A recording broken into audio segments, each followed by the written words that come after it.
Hi analyst, welcome to day 10 of our tutorial. Today we'll be focusing on how to add labels to our map based on attribute data and how to customize the font, size and placement of this label so that our map readable and informative. To do this, check the attributes table for Ibadan layer to know the name of the field that we want to use to label our layer. We're going to be using name 2. So we can close the attributes table, then right click Ibadan boundary, click on label to label this layer. Once we click it, it's going to use one of the field in our attribute table to label our layer. Next is to change it. Right click again, come to labeling properties. Here you have the option to select the field of choice based on your attribute table.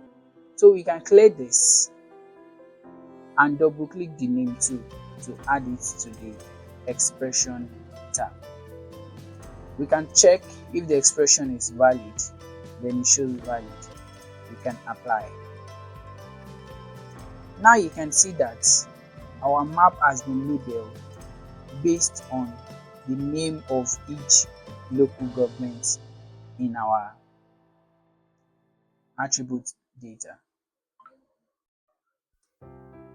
Next is to customize the font of these labels. To do this, click on symbol and here you can change the font name. You can change the font style to any font of your choice. You can change whether you want to make the font style bold, italics or bold italics. You can change the font size based on your choice. Once you are done and you want to apply, click apply and it will automatically adjust based on these settings. Next is to learn how to customize the placement of our label. To do this, go to position, then under placement you can select any of these placements that best fits the feature that you are working with. For this one, let's see what the boundary placement looks like. You can see now that it has automatically adjusted the label to be around the boundary of each local government instead of the regular placement that place each name at the center of the shapefile. So we can zoom to see other placements, but when we want to produce our map in the layout view, we'll better see all this coming out well. So we can further customize this by picking the preferred offset, how we want it to move away from each of those boundaries. As we adjust this, the name will adjust as well. You can go back to our regular placement and you can see now that every other names now appear at the center of the map. So you can always customize your placement based on your project requirements. Next is to set the visibility range for our labels. This can be useful when we have multiple labels to display on our map. To do this, click on the layer. On this contextual tab, you will see labeling. You can click on labeling. Then under visibility range, you pick the scale of choice. So the label will only appear when the map scale is within the maximum scale and the minimum scale.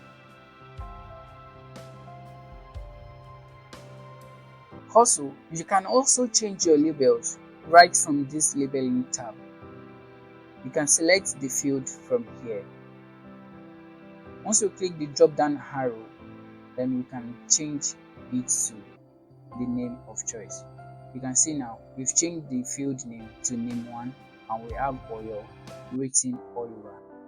We can also set the font size here based on our preference, and we can also change the color as well right from here, as well as the label placement.